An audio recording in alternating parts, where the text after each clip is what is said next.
তিন ধরনের ঘরে যে কোনো সময় আল্লাহর আযাব আসতে পারে। আসসালামু আলাইকুম রহমতুল্লাহ।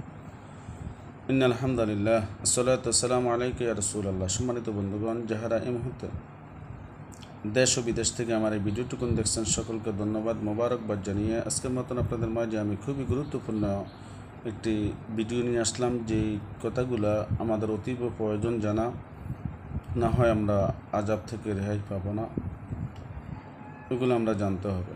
তো আসলে আমরা জেনে নিই যে ওই কথাগুলো কি। তিন ধরনের ঘরে আল্লাহর আযাব আসবে। এক নাম্বার ঘর হচ্ছে যে সকল ঘরে নারীদের আওয়াজ পুরুষের আওয়াজের চাইতে অধিক বেশি হয়, উচ্চ আওয়াজে হয়। বুঝতে পেরেছেন বন্ধুগণ? যে এক নাম্বার হলো ওই ঘরটা যে ঘরে পুরুষের গলার আওয়াজের চাইতে মহিলাদের গলার আওয়াজ বেশি হয়, ওই ঘরে আল্লাহ তাআলার লানত, আল্লাহ তাআলার গজব পতিত হয়। তাই আমাদের উচিত আমাদের মা বোন, স্ত্রী, ছেলে মেয়ে যারা আছে তাদেরকে যাতে নর্ম সুরে মৃদু আওয়াজে কথা বলার জন্য আমরা তাদেরকে বুঝাইতে হবে, তাদেরকে তাকিদ দিতে হবে। দ্বিতীয় নাম্বার হচ্ছে ওই ঘরে 70,000 ফেরেশতা লানত ফাটাতে থাকে। নাউজুবিল্লাহি মিন যালিক।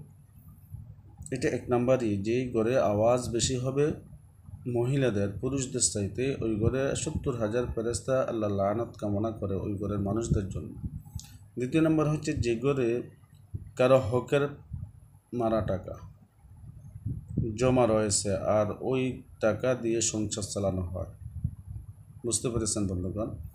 যেই ঘরে কারো হকের টাকা আপনি মেরে ঘরে রাখলেন, ওই টাকা আবার আপনি সংসারে খরচ করছেন, ওই ঘরে আল্লাহ লানত আসবে, আল্লাহর গজব আসবে। আল্লাহ তাআলা আমাদেরকে মাফ করুন।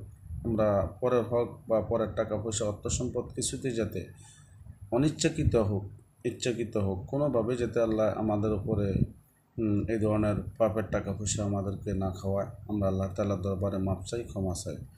তৃতীয় নম্বর হচ্ছে হযরত জিবরাইল আলাইহিসসালাম বলেছেন যে ঘরের মানুষেরা, আবার বলছে কথাগুলা, যে জিবরাইল আলাইহিস সালাম বলেন যে ঘরের মানুষেরা মেহমান আসলে মন খারাপ করে, তাহলে ওই ঘরে নামাজ পড়া হলে নামাজের সওয়াব ফেরেশতাগণ লিখে না। নাউজুবিল্লাহি মিন যালিক। আমাদের সমাজে অহরহ এরকম মানুষ আছে যারা মেহমান দেখলে তারা খুশি হন না, তারা মুখ বেজার করেন বা তাদের সাথে, মেহমানদের সাথে, আত্মীয়ের সাথে ভালো আচরণ করেন না। ওই ধরনের ঘরে আল্লাহ তাআলার ইবাদত বন্দেগী করলে ফেরেশতারা ওই ইবাদত বন্দেগী লেখেন না। তো বন্ধুগণ, বুঝতে পারলেন যে তিন ধরনের ঘরে আল্লাহ তাআলার আযাব হয়, আল্লাহর লানত আসে। আল্লাহ তাআলা আমাদের সকলকে হেফাজত করুক। আর ভিডিওটুকু ভালো লাগলে অবশ্যই শেয়ার, অন্য ভাইকে জানিয়ে দেওয়ার জন্য এতটুকু আশাবাদী। সকলে ভালো থাকবেন। আল্লাহ হাফেজ।